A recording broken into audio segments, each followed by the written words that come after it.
Hi, my name's Tashika. I'm a pediatric nurse practitioner, and I'm going to be discussing accidents with you guys. Now, I know some of you may say, accidents. Why is she discussing accidents? Well, accidents is the fourth leading cause of death in the U.S. So it's a very concerning issue. It's a very real topic, and it's a topic that deserves to be discussed. And that's what we're going to do. We're going to discuss accidents. So, accidents, also referred to as unintentional injuries, can affect anyone. No one is safe from an accident. There are many causes of accidents. Those causes include motor vehicle accidents, falls, homicides, unintentional drowning, unintentional death by firearms, and the list can go on. It mainly affects the age groups 1 through 44.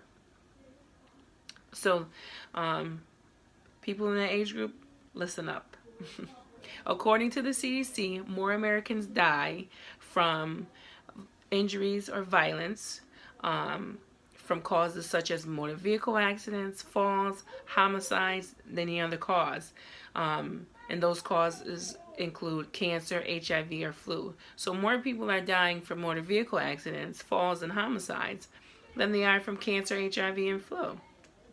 And these are things that are preventable. So there has to be a turnaround when it comes to these things. Every year, 200,000 people die from an accident. One person dies every 3 minutes from an accident. I found that very astounding, especially when some of these things are preventable and there's information out there to keep you safe and just some of the common sense that comes along with knowing what to do and what not to do. However, some people like to test the limits. Some people are not as inclined to follow through. So all that contributes to this number, as accidents, I should say, being one of the leading causes of death in America. Accidents can be very costly to the country. Fatal injuries cost this country about $214 billion.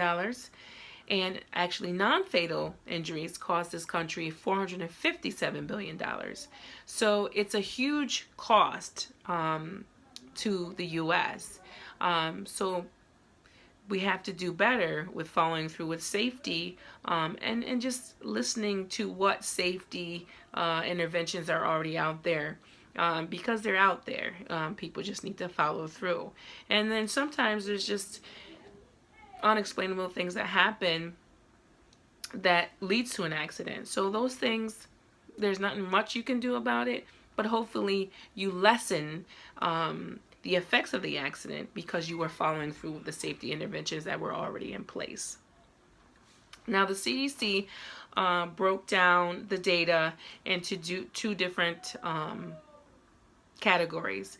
One is the unintentional data and one is the violence data. And both of these things contribute to when they look at numbers for accidents. So I'll just give you a couple stats from the unintentional data, and then I'll also give you a couple of stats from the violence data from the CDC. And this is based mostly from 2012.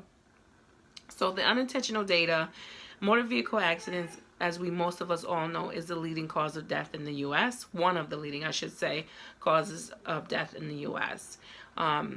Opiate overdoses naturally have risen. It has quadrupled since 1999. So opiate abuse, we already know, is a huge issue in the United States. Overdoses are now becoming even more prevalent. There's 2.7 million elderly people who are visiting the ER for falls. And that's just some of the unintentional data that CDC provided. Now, as for the violence data, there's 700,000 cases of child abuse that was reported to CPS in 2012. 20 people every minute are being physically abused by their intimate partner. And nearly 1 in 5 women and 1 in 59 men have been raped in their lifetime. And that's some of the violence data. So all of these things contribute to the numbers that cause the accidents to increase and be, as I stated before, one of those leading causes of death. Now, people might think sometimes it's just maybe people are not following through on things, which is probably one of the most reasons why accidents occur. But there is also a genetic component to it. There has been some studies that have shown that people are genetically prone to injuries, falls and such as that. There has been studies that have shown that people are genetically prone to being violent or being a killer. And they've also done studies that show people are genetically disposed to bad driving. So when you have someone on the road and you're like, wow, what is going on? They're really terrible at driving. They may just have a genetic inability to drive well. So don't always get down on the bad drivers. But accidents is a really serious issue that we have to do more safety awareness, more safety interventions to decrease this, because this is totally there's a way that we can reduce this number, because we have these things in place that we can do to reduce this number.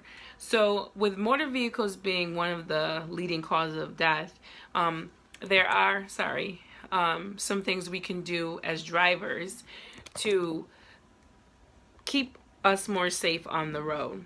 So those things would be making sure, number one, we're not texting, we're not talking and driving, we're not eating and driving, we have our seatbelts on, we are following the rules of the road, we are reducing the noise in our vehicles, and we're focusing on what we need to do. Now, those sound simple, but every day we all see those very things being not adhered to. So those are just some of the safety things as far as motor vehicles go to keep us safe. There's a number of other things that we can do for safety interventions. There is a great website. It's called the National Safety Council. They give great information on safety techniques, awareness, what we can do, what we need to look out for to keep us safe. They have they discuss topics like which has been a major topic is kids being left in cars, and we know that windows up, kids left in cars, it's not going to be a good outcome. So they have information on what you need to know about that. They have information about summer heat, winters. It's a great website. It's great for people to go on to use.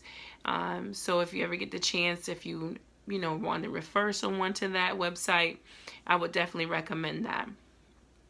But we just have to do more of safety interventions, safety awareness, and I definitely try to instill it young with the children that I work with. So I think if we instill it young, we continue to push it, we continue to make people aware, we may be able to make a dent and where accidents falls on the leading cause of death list, or maybe possibly remove it altogether. But that'll take great feet. But I'm willing to work if you guys are willing to work, and hopefully one day we can see that off the list. But if not, at least we know we've tried. So that's my discussion on accidents. I thank you guys for listening. Take care.